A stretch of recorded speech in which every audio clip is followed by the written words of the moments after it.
आपके अपने YouTube channel GK Chopra ji में आपका स्वागत है। आज का जो हमारा टॉपिक है वो है तारागढ़ दुर्ग अजमेर।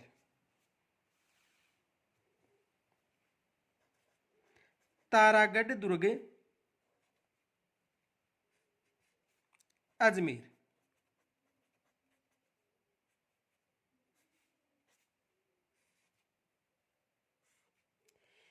देखो, इसे अजय मेरू दुर्ग के नाम से भी जाना जाता है, गढ़ बीटली दुर्ग के नाम से भी जाना जाता है।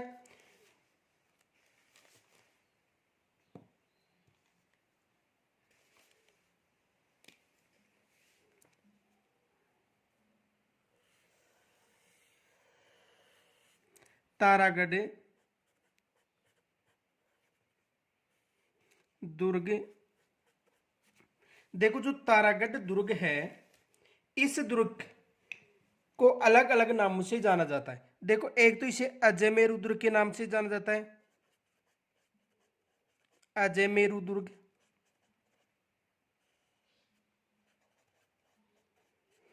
गढ़ बीटली दुर्ग,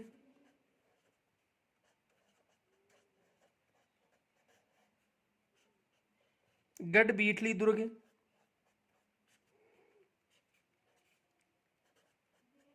तारागढ़ भी कहा जाता है। और तारागढ़ दुर्ग राजस्थान में दो हैं, एक बूंदी में है और दूसरा अजमेर में। इसका निर्माण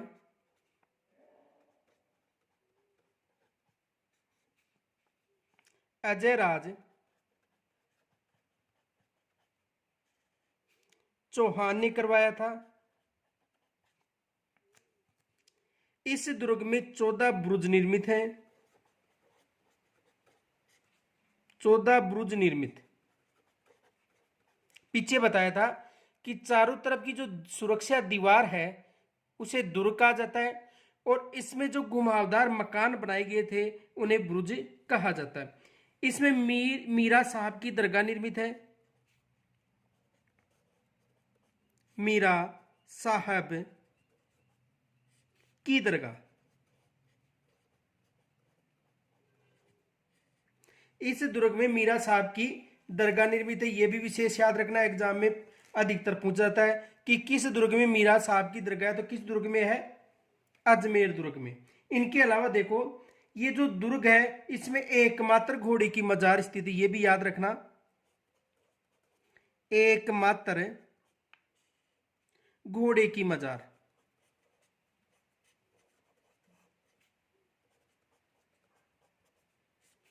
किस दुर्ग में स्थित है? तारागढ़ दुर्ग में। और इसे राजस्थान का जिब्राल्टर दुर्ग भी कहा जाता है। राजस्थान का, इसे राजस्थान का जिब्राल्टर दुर्ग भी कहा जाता है।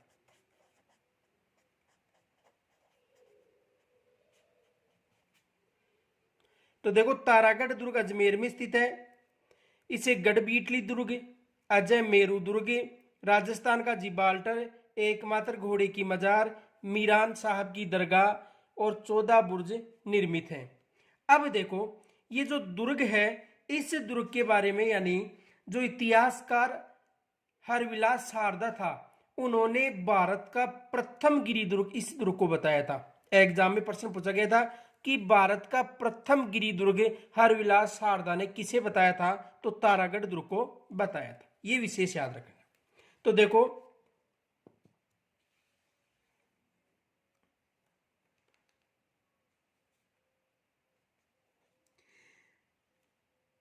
यह है दुर्ग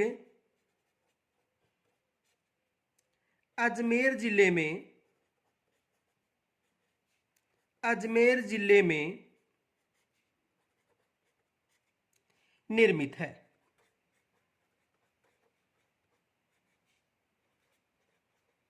किस जिले में निर्मित है? अजमेर जिले में निर्मित है। इसका निर्माण, इसका निर्माण 7वीं सदी में या 7वीं शताब्दी में चौहान शासक, चौहान शासक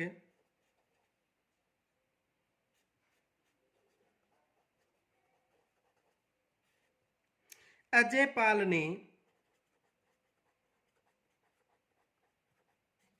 ने करवाया था। किन्होंने करवाया था? अजय पाल ने करवाया था। और उसके बाद ये दुर्ग खंडर हो गया था और इस दुर्ग का पुनर्निर्माण, वास्तविक निर्माण, पुनर्निर्माण किन्होंने करवाया था?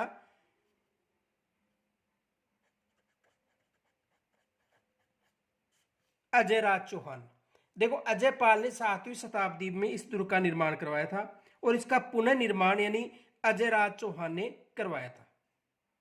ये खंडर दुर्ग हो गया था, लेकिन इसका निर्माण किन्होंने करवाया था? अजय राज चौहान ने। आगे देखो, इस दुर्ग को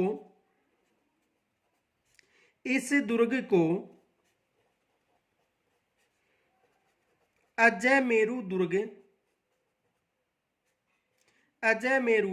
दुर्ग कहा जाता है।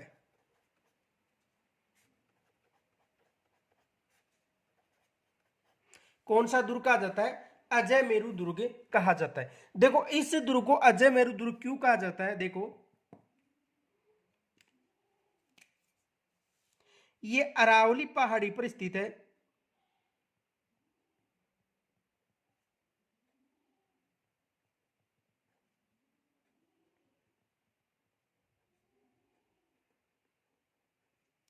किस पर स्थित है? अरावली पर।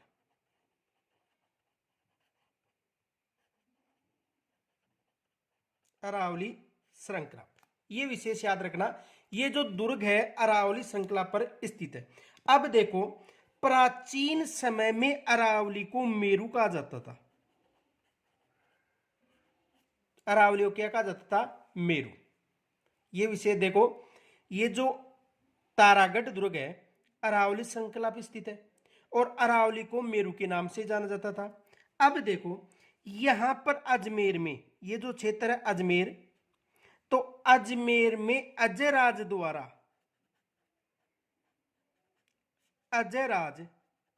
द्वारा इस दुर्ग का निर्माण करवाया गया। देखो, अरावली श्रृंखला को मेरू के नाम से जाना जाता है और ये जो मेरू श्रृंखला हो गई यानी उपनाम है मेरू, और इस मेरू श्रृंखला में अजय राज ने कहां पर? अजमेर में इस दुर्ग का निर्माण करवाया। इस कारण देखो, अजय राज था तो उसका नाम अजय और मेरू मिलाकर इसे अजय मेरू का नाम दिया गया। इसे कौन सा नाम दिया गया? अजय मेरू। देखो, अजय राज से अजय ले लिया और अरावली पहाड़ी उसे मेरू कहा जाता है, इस कारण इसका नाम अजय मेरू पड़ा था। आ गया होगा समझ में?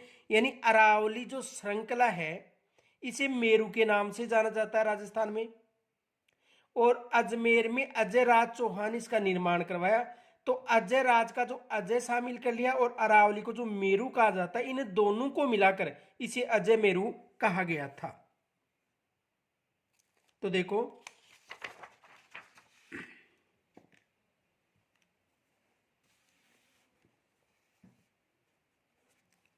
अरावली श्रृंखला को, अरावली पर्वत श्रेणी को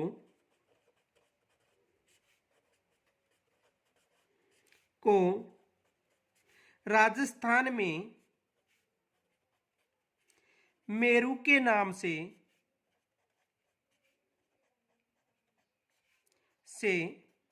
जाना जाता था।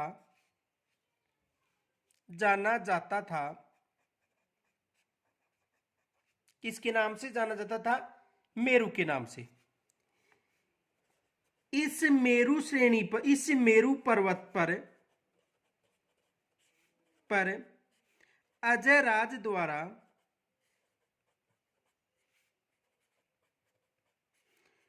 दुर्ग का निर्माण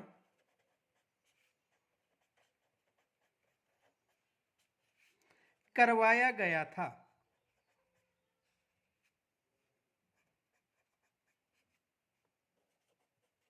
जिसके कारण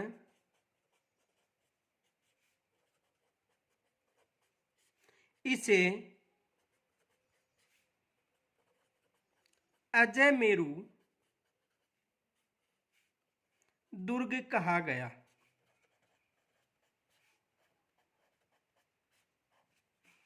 देखो एक बार दोबारा, जो अरावली पर्वत श्रेणी है उसे मेरू के नाम से जाना जाता है और अजय राज ने इस दुर्ग का निर्माण मेरू पहाड़ी पर करवाया, इस कारण से अजय मेरू कहा जाता है। देखो अजय राज ने ही करवाया था, जो 7वीं शताब्दी में जो अजय पाल ने इसका जो निर्माण करवाया था उस समय खंडित अवस्था में था, नष्ट हो चुका था, ये विशेष याद रखना। तो इसका निर्माण अजय राज ने ही करवाया था, लेकिन कुछ इतिहासकार ये मानते हैं कि इनका जो प्रारंभिक निर्माण था 7वीं शताब्दी में अजय पाल ने करवाया था, लेकिन वास्तव में इसका निर्माण 1113 में अजय राज चौहान ने करवाया था और उस समय से इसे अजय मेरू दुर्ग के नाम से जाना जाता है। तो अजय मेरू दुर्ग का मतलब, मेरू का मतलब जो अरावली श्रृंखला उसे मेरू के नाम से जाना जाता है और अजय राज ने इसका निर्माण करवाया, दोनों के नाम से इसे अजय मेरू के नाम से जाना जाता है। आगे देखो,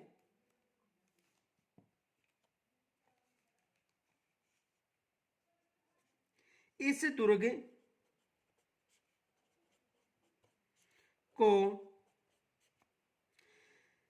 बीटली दुर्ग, बीटली दुर्ग के नाम से भी जाना जाता है।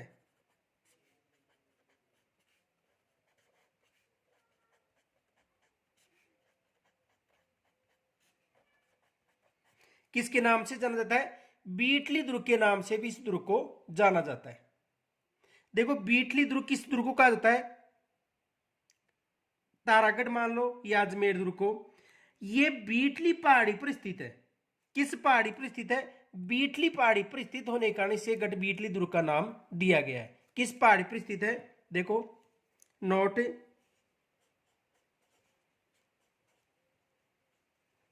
ये है बीटली पहाड़ी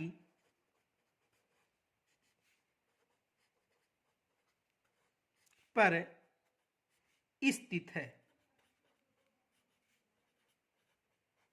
किस पहाड़ी पर स्थित है? बीटली पहाड़ी पर स्थित है, इस कारण इसे गढ़ बीटली दुर्ग का नाम दिया गया। यह भी एग्जाम में प्रश्न पूछा जाता है कि बीटली दुर्ग किसे कहते हैं, तो किसे कहते हैं? अजय मेरू को। इनके अलावा देखो एक किंवदंती है प्राचीन, जो काल्पनिक घटना, उसके आधार पर यह बताया जाता है कि सांजा के शासन काल में विठल दास गौड़ यहां का दुर्गाध्यक्ष था और उस पराक्रमी योद्धा के नाम पर इस किले का नाम गढ़ बीटली पड़ा था। यह भी विशेष फैक्ट याद रखना। दूसरा फैक्ट है इसका कि सांजा के शासनकाल में, सांजा के शासनकाल में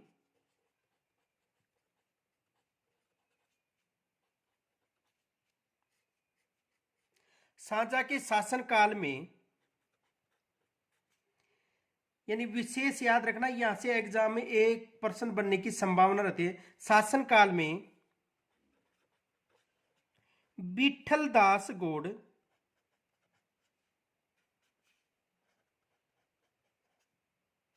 यहां का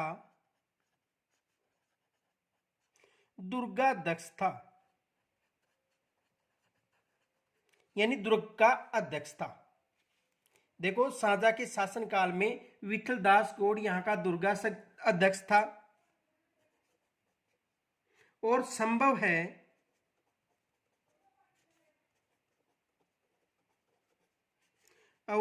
है कि उस पराक्रमी योद्धा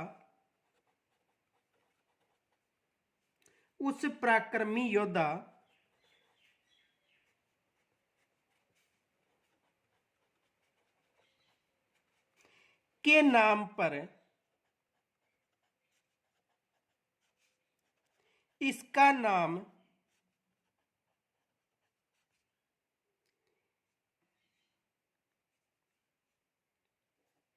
गढ़ बीटली पड़ा था। तो इसका गढ़ बीटली नाम, जो यहाँ का दुर्गाध्यक्ष था, उसके नाम पर इसका नाम गढ़ बीटली दुर्ग पड़ा था। ये विशेष याद रख लेना। अब देखो कर्नल जेम्स टोड ने यह कहा था कि इसका जो निर्माण था चौहान शासक अजय पाल ने करवाया था। कर्नल जेम्स टोड के अनुसार इसका निर्माण किन्होंने करवाया था?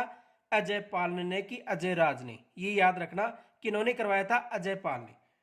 तो ये फैक्ट भी विशेष याद रख लेना, नोट।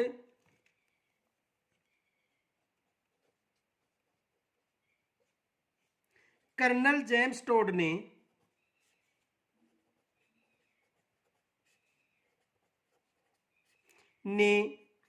यह कहा था कि इसका निर्माण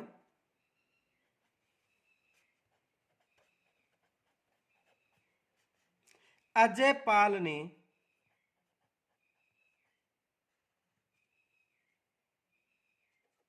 करवाया था।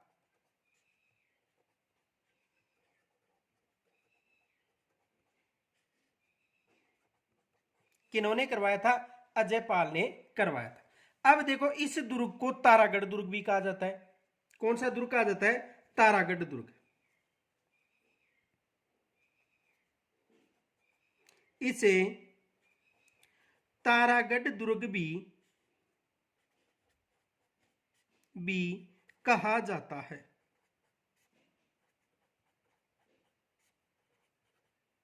कौन सा दुर्ग कहा जाता है? तारागढ़। और एक याद रखना, तारागढ़ दुर्ग दो हैं, नोट।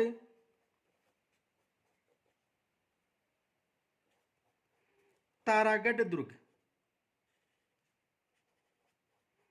तो तारागढ़ दुर्ग राजस्थान में दो दुर्ग हैं, एक अजमेर में और दूसरा बूंदी में। थर्ड ग्रेड में यहां से एग्जाम में प्रश्न पूछा गया था कि तारागढ़ दुर्ग है, तो दोनों ऑप्शन थे, बोनस मिला था। अजमेर भी था ऑप्शन में और बूंदी भी, तो दोनों ऑप्शन होने के कारण बोनस मिला था। देखो, बूंदी में जो तारागढ़ दुर्ग है उसे तारागढ़ दुर्ग इसलिए कहा जाता है, बूंदी दुर्ग को, क्योंकि नीचे से देखने पर उस दुर्ग की आकृति तारे जैसी दिखाई देती है। इस कारण बूंदी के दुर्ग को तारागढ़ दुर्ग कहा जाता है। और अजमेर का जो दुर्ग है तारागढ़, उसे तारागढ़ दुर्ग कहने का कारण यह है कि जो पृथ्वीराज सिसोदिया अपनी रानी ताराबाई के नाम पर इस दुर्ग में कुछ महलों का निर्माण करवाया था, इस कारण इसे तारागढ़ दुर्ग कहा जाता है। तो देखो, सबसे पहले देखो, बूंदी दुर्ग को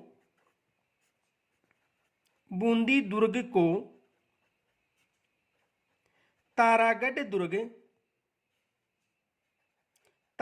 दुर्ग इस कारण कहा जाता है, इस कारण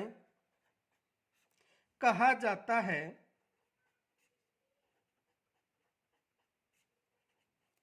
इस कारण कहा जाता है कि नीचे से देखने पर इसका आकार तारे जैसा दिखाई देता है, तारे जैसा दिखाई देता है।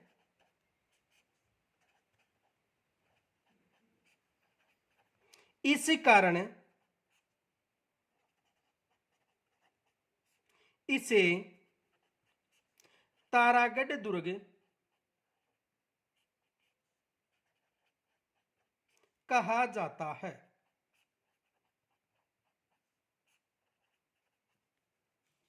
देखो, जो बूंदी दुर्ग है उससे तारागढ़ दुर्ग इसलिए कहा जाता है क्योंकि नीचे से देखने पर इसका जो आकार है तारे जैसा दिखाई देता है, इस कारण इसे तारागढ़ दुर्ग कहा जाता है। और जो अजमेर का तारागढ़ है उसे तारागढ़ इस कारण कहा जाता है,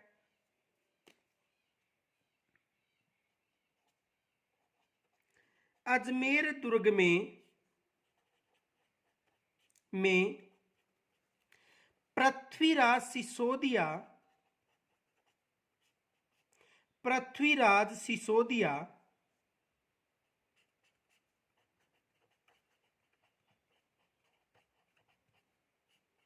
और पृथ्वीराज सिसोदिया को उड़ना राजकुमार भी कहा जाता है, ये याद रखना। पृथ्वीराज सिसोदिया को कौन सा नाम दिया गया था? उड़ना राजकुमार। तो पृथ्वीराज सिसोदिया ने अपनी रानी ताराबाई जिसके नाम पर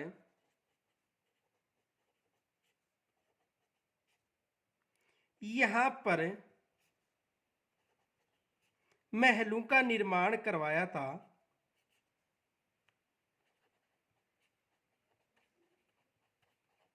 जिसके कारण करवाया था, जिसके कारण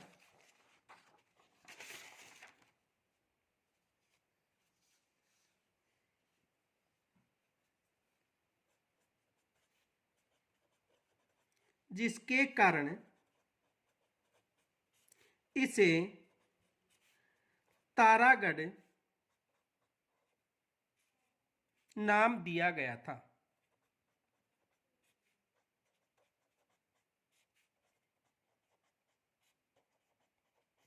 कौन सा नाम दिया गया था?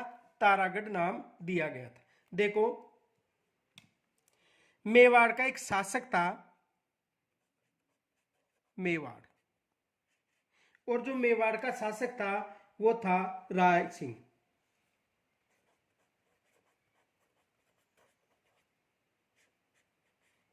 मेवाड़ का शासक कौन था? राय सिंह। यानी देखो, मेवाड़ का शासक राय सिंह था और राय सिंह सबसे आलसी शासक था। ये याद रखना, सबसे आलस्य शासक कौन था? राय सिंह। अब देखो, उस समय इनके शासनकाल के समय, राय सिंह के शासनकाल के समय, देखो तारागढ़,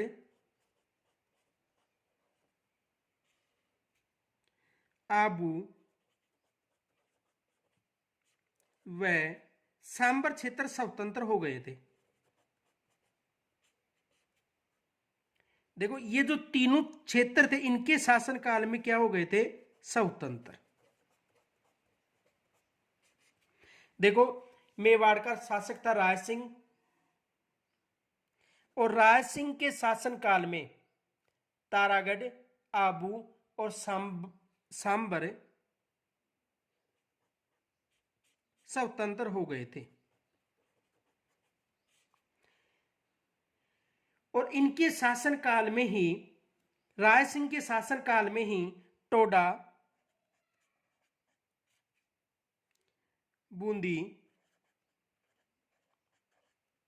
और रणथंभौर, इन तीनों पर मालवा ने अधिकार कर लिया था।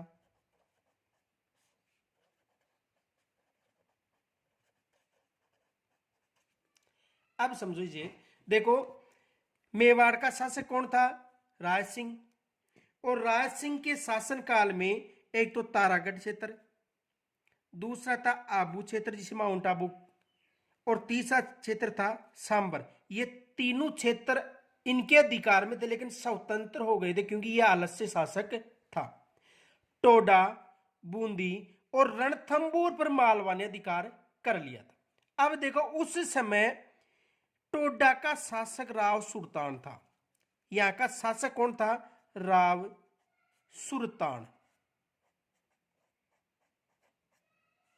यहां का शासक कौन था? राव सुल्तान था।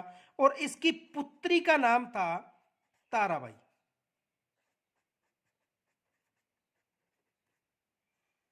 पुत्री का नाम क्या था? ताराबाई। तो ये तीनों स्वतंत्र हो गए किनके शासनकाल के समय? राय सिंह के शासनकाल के समय। टोडा, बूंदी और रणथंभौर पर मालवा ने अधिकार कर लिया। टोडा का शासक राव सुल्तान था और पुत्री का नाम ताराबाई था। ताराबाई बहुत सुंदर थी, तो राव सुल्तान ने यह सोचा कि टोडा क्षेत्र को मालवा से मुक्त केवल राय सिंह यानी मेवाड़ क्षेत्र ही करवा सकता है। यानी राव सुल्तान ने यह सोचा कि मालवा से मुक्त टोडा क्षेत्र को केवल राय सिंह यानी मेवाड़ ही मुक्त करा सकता है, क्योंकि उस समय मेवाड़ वंश एक शक्तिशाली वंश था। तो राव सुल्तान ने यहां पर शरण ली। कहां पर शरण ली? राय सिंह या मेवाड़ की शरण ली। उस समय राय सिंह के 3 पुत्र थे। देखो, सबसे बड़ा पुत्र था जयमल, दूसरा था पृथ्वीराज सिसोदिया और तीसरा था सांगा जिसे महाराणा सांगा के नाम से जाना जाता है। जयमल पृथ्वीराज सिसोदिया और सांगा राय सिंह के पुत्र थे। तो देखो, राव सुल्तान ताराबाई के साथ कहां पर सन ली थी? राय सिंह के पास। और राव सुल्तान ने यह शर्त रखी कि यदि मुझे मालवा से टोडा मुक्त कराकर जो सौंपेगा उसके साथ मैं ताराबाई का विवाह करा दूंगा। यानी यदि टोडा को मालवा से मुक्त करा देगा कोई भी शासक, उसके साथ अपनी पुत्री ताराबाई का विवाह करा दूंगा। अब देखो, जयमल ने ताराबाई के साथ घिनौना अपराध किया। ताराबाई के साथ घिनौना अपराध किया किन्होंने? जयमल ने। इस कारण राव सुल्तान ने जयमल की हत्या करके राज सिंह के पास संदेश भिजवा दिया। यानी जयमल ने किसके साथ घिनौना अपराध किया था? ताराबाई के साथ। इस कारण राव सुल्तान ने जयमल की हत्या करके संदेश कहां भिजवा दिया? राय सिंह के पास। उसके बाद पृथ्वीराज सिसोदिया ने टोडा पर आक्रमण किया, जिस पर किसका अधिकार था? मालवा का अधिकार था। तो पृथ्वीराज सिसोदिया ने टोडा पर अधिकार करके इसे मालवा से मुक्त करवा दिया। अब जैसे पृथ्वीराज सिसोदिया मालवा से मुक्त होता है, पृथ्वीराज सिसोदिया टोडा को मालवा से मुक्त कराता है, उसके बाद राव सुल्तान ने ताराबाई का विवाह किसके साथ करवाया था? पृथ्वीराज सिसोदिया के साथ। किसके साथ करवाया? पृथ्वीराज सिसोदिया के साथ।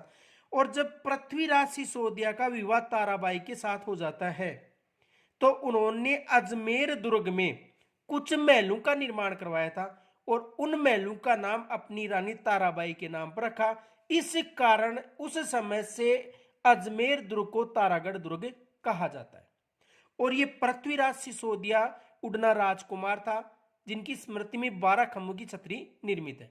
अब देखो, टोडा विजय के बाद उन्होंने आबू पर आक्रमण किया। किन्होंने? पृथ्वीराज सिसोदिया ने आबू पर आक्रमण किया, आबू पर विजय प्राप्त कर ली। जब आबू पर विजय प्राप्त कर वापस लौट रहे थे, उस समय पृथ्वीराज सिसोदिया के जो बहनोई थे उन्होंने पृथ्वीराज सिसोदिया को विष के लड्डू खिला दिए थे।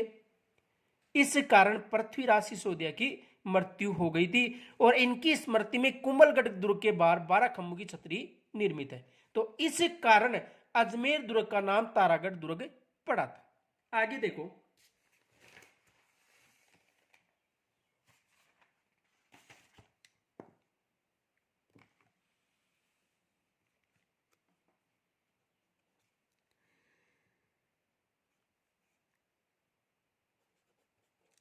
मेवाड़ शासक राय सिंह के शासनकाल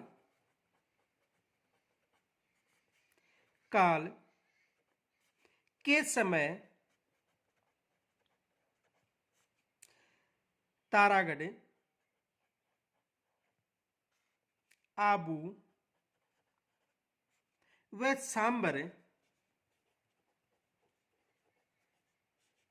स्वतंत्र हो गए थे।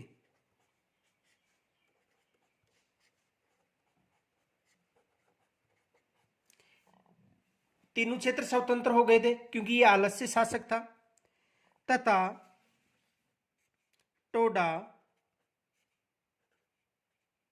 बूंदी व रणथंभौर पर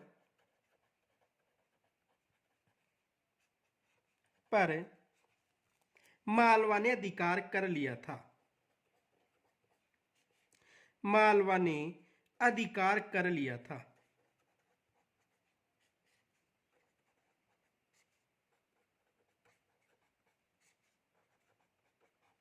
किन्होंने अधिकार कर लिया था? मालवा ने अधिकार कर लिया था। आगे देखो,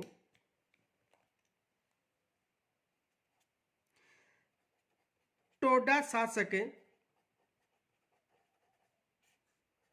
राव सुल्तान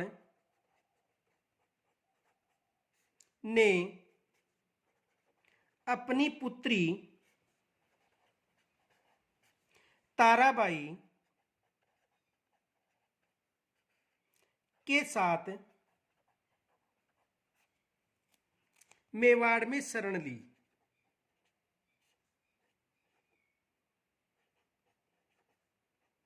यानी राज सिंह, मेवाड़ में शरण ली।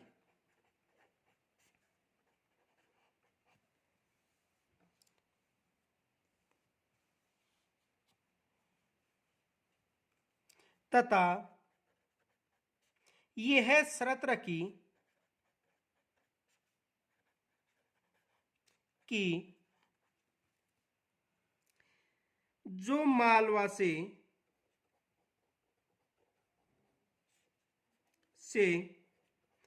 टोडा को मुक्त कराएगा,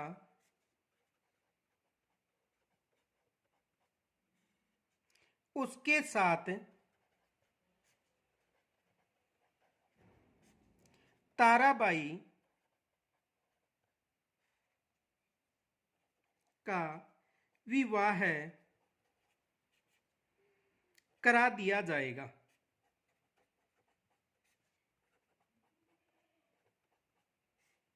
क्योंकि ताराबाई अति सुंदर थी। अब देखो, उस समय जयमल ने इसके साथ घिनौना अपराध किया था, उसकी मृत्यु कर दी थी, यानी उसे मृत्यु करके, यानी उसको मारकर जो यहाँ का शासक था राव सुल्तान, उन्होंने राय सिंह के पास संदेश भिजवा दिया था। उसके बाद पृथ्वीराज सिसोदिया ने टोडा को मालवा से मुक्त कराया और ताराबाई के साथ विवाह हुआ। और ताराबाई के साथ विवाह होने के बाद जो पृथ्वीराज सिसोदिया था, जिसे उड़ना राजकुमार कहा जाता है, उन्होंने इनके नाम पर तारागढ़ दुर्ग में, जो अजमेर दुर्ग है, उसमें कुछ महलों का निर्माण करवाया। इसी कारणों से तारागढ़ दुर्ग कहा जाता है। आगे देखो,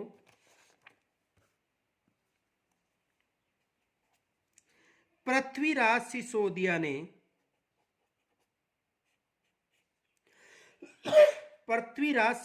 ने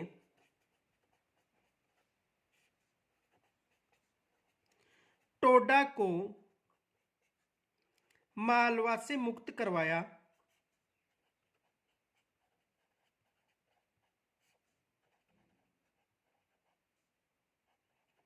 तथा शर्त के अनुसार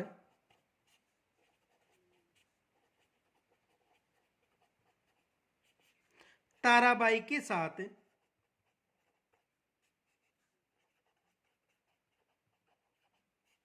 विवाह किया।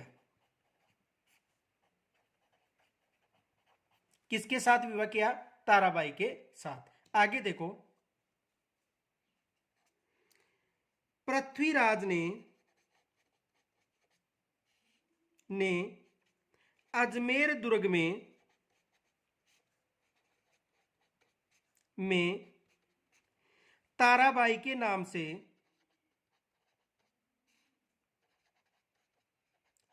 से कुछ महलों का निर्माण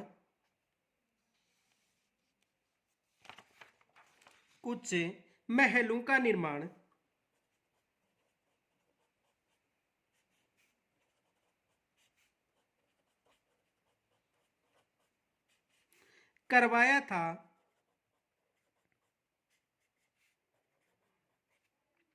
जिसके कारण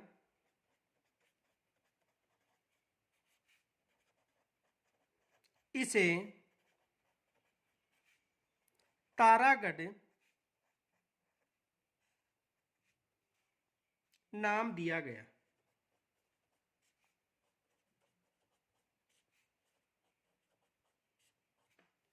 तो तारागढ़ इस कारण इसे नाम दिया गया था। आगे देखो,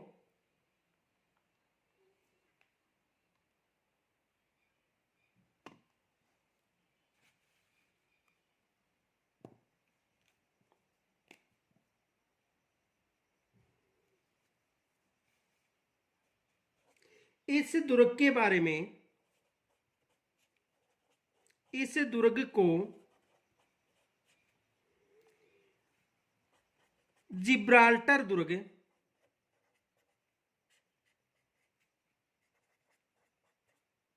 भी कहा जाता है।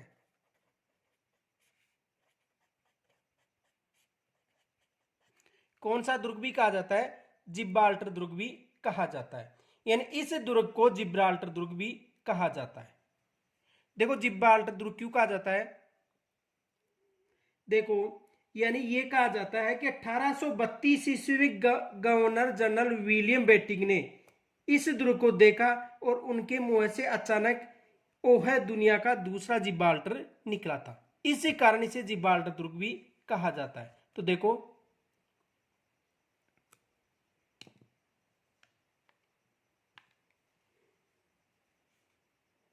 नोट 1832 में भारत के गवर्नर जनरल भारत के governor general governor general william Bentinck william betting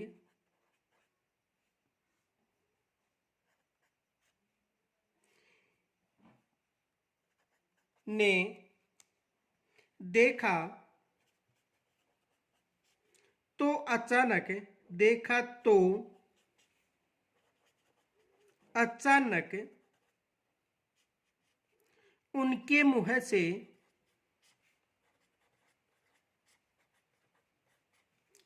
मुंह से निकल पड़ा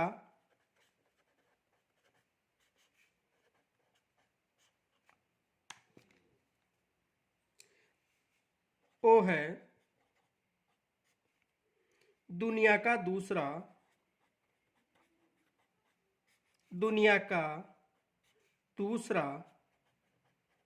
जिब्राल्टर।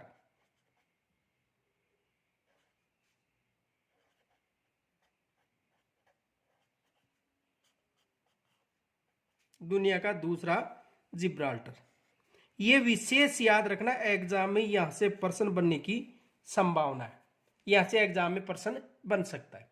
आगे देखो इस दुर्ग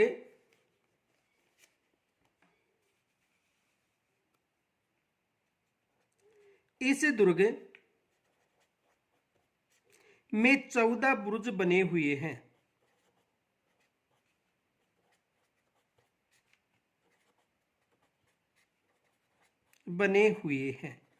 कितने बुर्ज बने हुए हैं ये विशेष याद रखना, एग्जाम में पूछा जा सकता है। तो देखो कौन कौन से हैं मुख्य, जिसमें घूंघट, एक तो घूंघट बुर्ज, घूगड़ी बुर्ज, फुट्टी बुर्ज,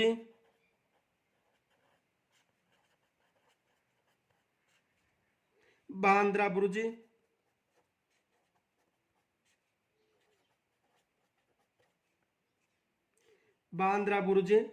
इमली बुर्ज, खिड़की बुर्ज,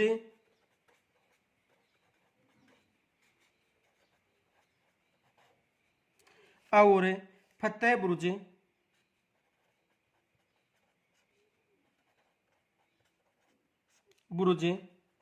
मुख्य हैं। तो इस दुर्ग में कितने बुर्ज निर्मित हैं? 14 बुर्ज निर्मित, ये विशेष याद रखना क्योंकि एग्जाम में पूछा जा सकता है। तो सर्वाधिक बुर्ज किस दुर्ग में है? 99 बुर्ज जैसलमेर दुर्ग में, ये भी याद रख लेना। सर्वाधिक बुर्ज किस दुर्ग में है? जैसलमेर दुर्ग में। और जब दुर्गों का टॉपिक स्टार्ट किया था उस समय बताया था कि जो दीवार है उसे दुर्ग, और वहां पर सैनिकों के द्वारा जो या पहरा देने के लिए जो महल थे घुमावदार, उन्हें बुर्ज कहा जाता है। आगे देखो तारागढ़ दुर्ग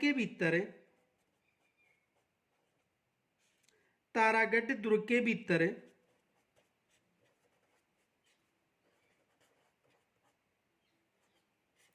प्रसिद्ध मुस्लिम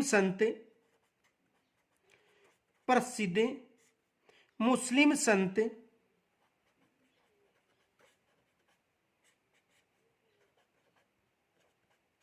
मीरा साहब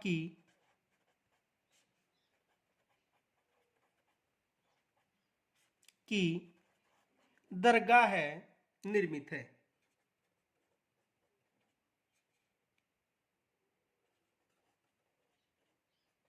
यानी किसकी दरगाह निर्मित है? यानी जो मुस्लिम संत था मीरान साहब, उसकी दरगाह निर्मित है। आगे देखो, यह दरगाह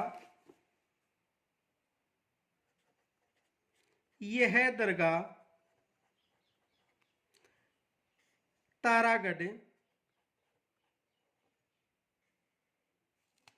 के प्रथम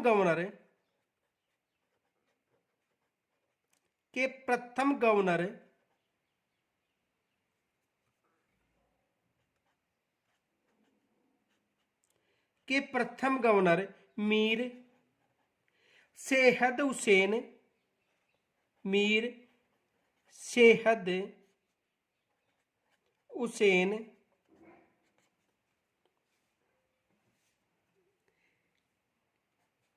खिंगवासर की है। देखो, तारागढ़ दुर्ग के भीतर प्रसिद्ध मुस्लिम संत मीर साहब की दरगाह स्थित है। यह दरगाह तारागढ़ के प्रथम गवर्नर कौन था? मीर सैयद हुसैन खिंगसार, उसकी है। यह विशेष याद रख लेना। अब देखो, इनके अलावा इस किले में घोड़े की मजार भी स्थित है।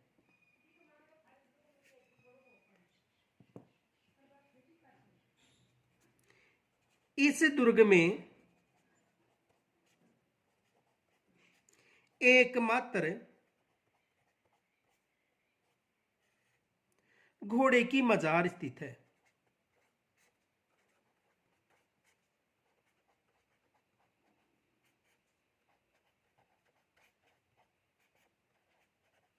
यानी इस दुर्ग में घोड़े की मजार स्थित है, यह भी विशेष याद रखना। और एकमात्र किस दुर्ग में है? केवल तारागढ़ दुर्ग में स्थित है। अब देखो,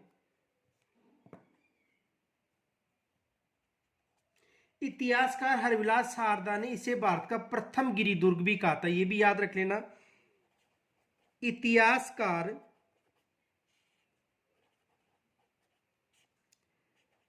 हरविलास सारदा ने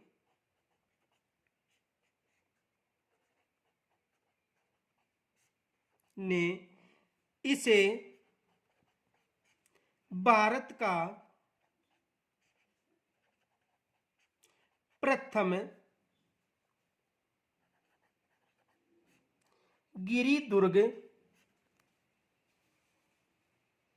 गिरी दुर्ग भी कहा था। यानी भारत का प्रथम गिरी दुर्ग किन्होंने कहा था? हरविलास सारदा ने। यह भी विशेष याद रख लेना, एग्जाम में पूछा जा सकता है। इनके अलावा देखो, कुछ इतिहासकार ये बताते हैं कि जो विस्ब आर हेबर था, उन्होंने इसे दूसरा जिब्राल्टर कहा था। यह फैक्ट भी याद रख लेना। वैसे कुछ इतिहासकारों के अनुसार है, यह विशेष याद रख लेना कि विस्ब आर हेबर ने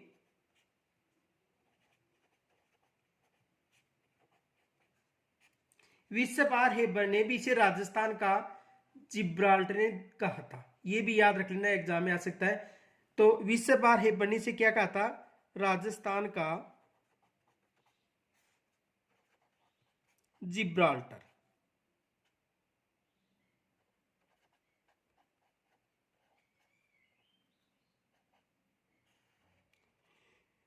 राजस्थान का जिब्राल्टर कहा था। किन्होंने कहा था? विस्ब आर हेबर ने भी इसे राजस्थान का जिब्राल्टर कहा था।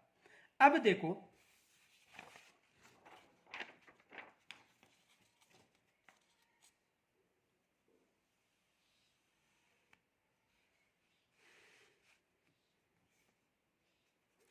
तारागढ़ पहाड़ी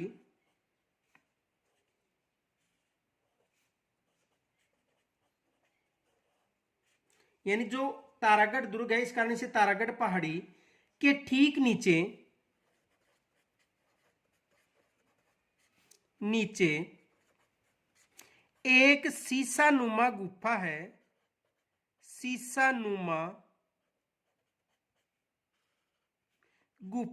उसका नाम क्या है? शीशानुमा।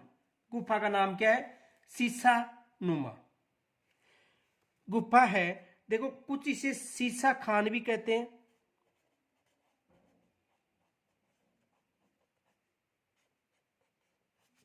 शीशा नुमा गुफा, या कुछ इतिहासकार इसे शीशा खान भी कहते हैं, गुफा है। इस गुफा से अंतिम चौहान शासक,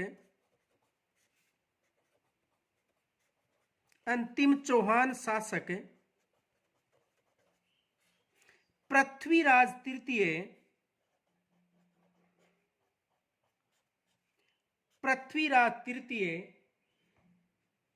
चामुंडा माता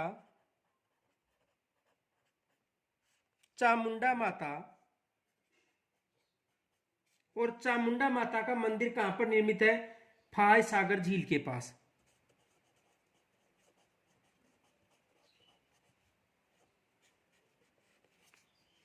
किस झील के पास? फाय सागर झील। चामुंडा माता की पूजा अर्चना करता था।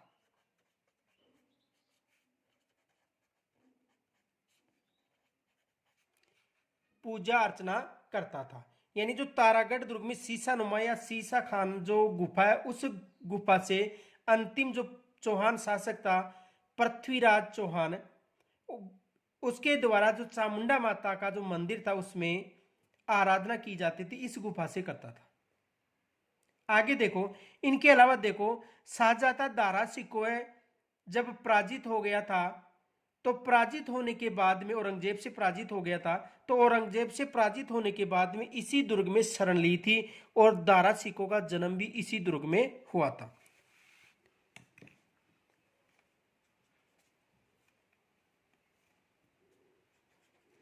दारा सिकोह का जन्म इसी दुर्ग में हुआ था।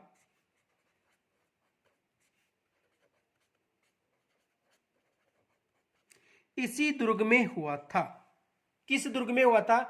तारागढ़ दुर्ग में। उत्तराधिकार युद्ध के समय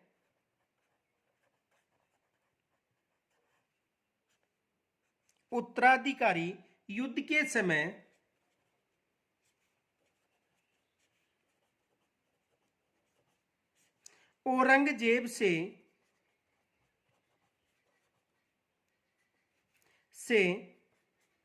पराजित होकर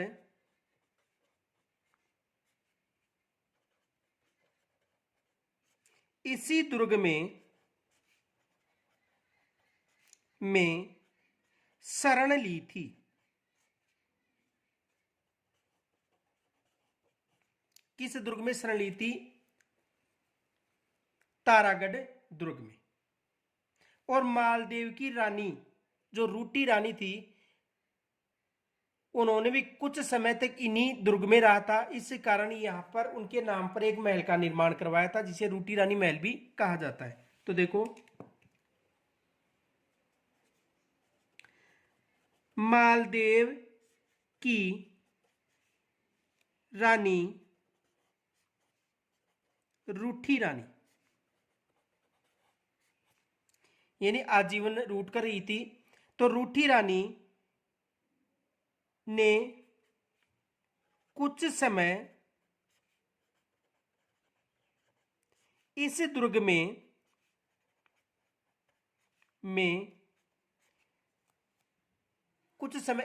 में रही थी। इस कारण यहां पर रूठी रानी महल भी निर्मित है। रूठी रानी महल भी निर्मित है।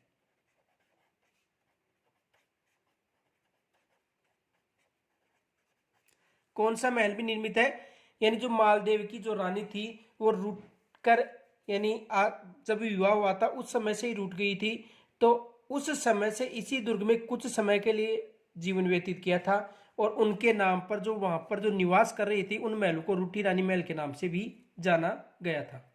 अब देखो, महाराणा कुंभा के समय ये मेवाड़ के अधिकार में दुर्ग था।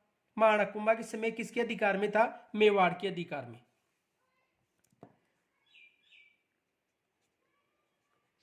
महाराणा कुंभा के समय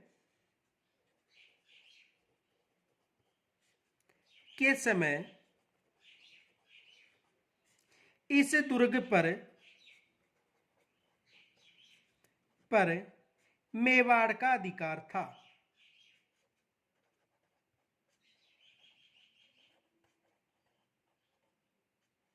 मेवाड़ का अधिकार था। किसके समय था? महाराणा कुंभा के समय इस पर मेवाड़ का अधिकार था। इनके अलावा देखो, इस दुर्ग पर मोहम्मद गौरी ने अधिकार करके अपने सेनापति कुतुबुद्दीन ऐबक को भी सौंप दिया था। तो देखो,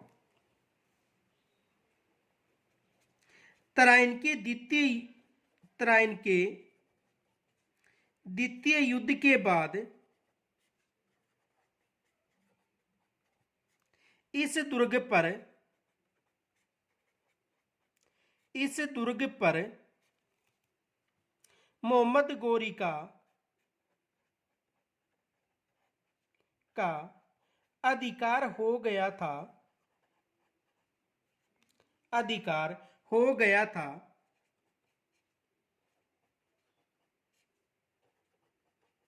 उन्होंने इस दुर्ग का नेतृत्व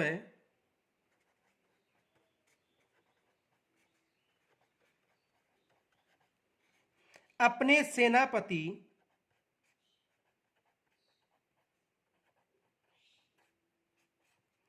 कुतुबुद्दीन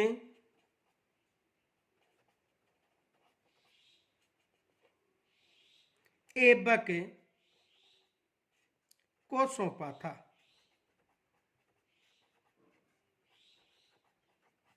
यानी इस दुर्ग पर किनका अधिकार रहा था? देखो, इस दुर्ग पर त्राइन का जो द्वितीय युद्ध हुआ था, तो त्राइन की द्वितीय युद्ध में पृथ्वीराज चौहान पराजित हो गया था। और पृथ्वीराज चौहान पराजित होने के बाद में यहां पर मोहम्मद गौरी का अधिकार हो गया था। और मोहम्मद गौरी ने इस दुर्ग को अपने सेनापति कुतुबुद्दीन ऐबक को सौंप दिया था। इनके अलावा देखो, इस दुर्ग पर जोधपुर के महाराजा विजय सिंह का भी अधिकार रहा था, लेकिन विजय सिंह ने इस दुर्ग को हरजाने के रूप में मराठों को सौंप दिया था। देखो, 1756 ईस्वी में इस दुर्ग पर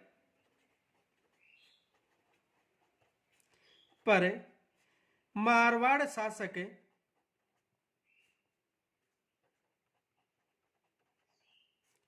शासक का मतलब जोधपुर शासक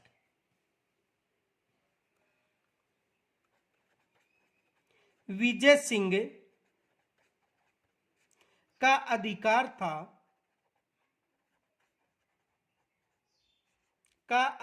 था, जिन्होंने हरजाने के रूप में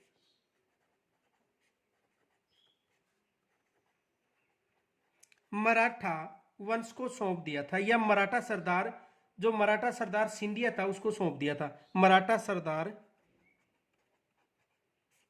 सिंधिया को सौंपा था।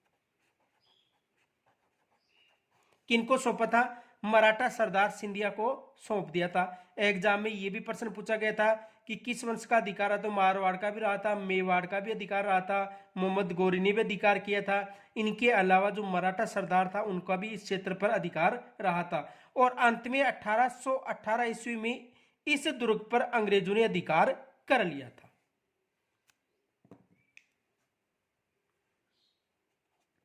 1818 ईस्वी में अंत में इस दुर्ग पर अंग्रेजों का अधिकार हो गया था।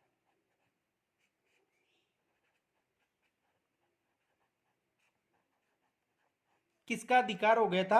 अंग्रेजों का अधिकार हो गया था।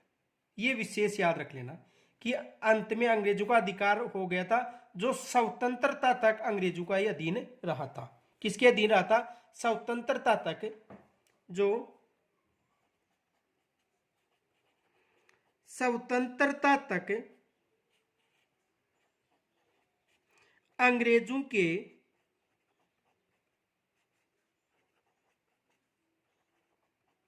अधीन रहा था।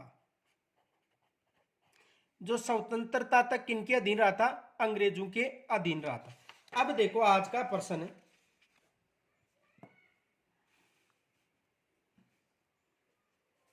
राजस्थान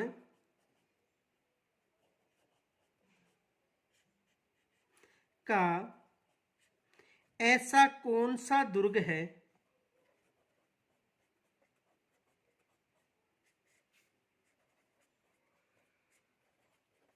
जिसमें सर्वाधिक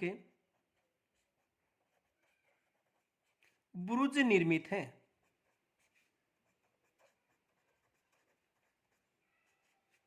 जिसमें सर्वाधिक बुरुज निर्मित हैं, ये प्रश्न आज का। देखो राजस्थान का ऐसा कौन सा दुर्ग है जिसमें सर्वाधिक बुरुज निर्मित है? तो देखो पीछे समझाया था, एक बार और समझ लो कि चारों तरफ की जो सुरक्षा दीवार है, ये दीवार है सुरक्षा दीवार,